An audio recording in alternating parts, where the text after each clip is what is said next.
Hello বন্ধুরা, আজকে আমি সমোসা চাটের রেসিপি শেয়ার করছি। হঠাৎ করেই আমাকে বাড়িতে এই সমোসা চাটটা বানাতে হলো। এটা কিনা সিঙ্গারা, ঘরে বানানো না। ছেলে গেছিলো পাপড়ি চাট খেতে, ওখানে দোকানে সব কিছুই শেষ হয়ে গেছিলো মশলা, খালি পড়েছিল দই, চাটনি আর পাপড়ি।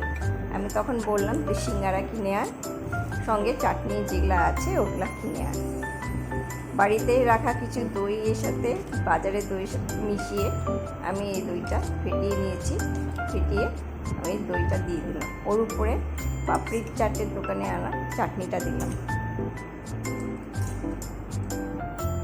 এবার আমি এর উপরে কিছু বাড়িতে কাটা স্যালাডস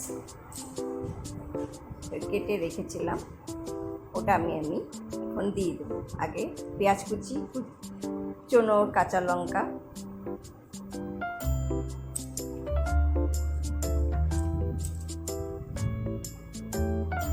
সঙ্গে শসা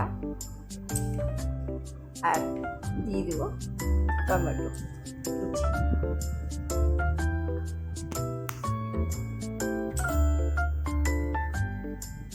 এখন আমি এর উপর আরেকটা চাটনি দিব, যেটা কি সিঙ্গারা দোকান থেকে আনা চাটনি। তাই জন্য দুটারই রং আলাদা। তারপরে দিয়ে দিলাম বিট নুন, আর পাপড়িগুলো একটু ক্রাশ করে দিয়ে দিচ্ছি।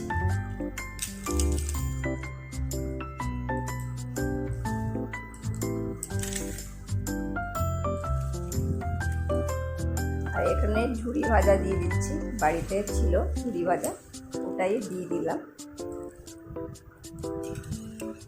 আবার ওর উপরে সিঙ্গারার দোকানের চাটনিটা দিলাম। এখন আমি পরপর একই জিনিস রিপিট করব। এটা চাটের দোকানের চাটনি,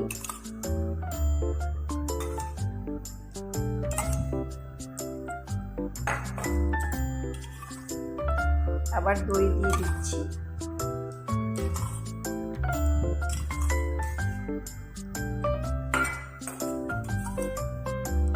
আবার মিষ্টি চাটনিটা দিয়ে দিলাম। দুই রকমই চাটনি পরপর দিয়ে দিলাম। ওর থেকে আবার পেঁয়াজ কুচানো,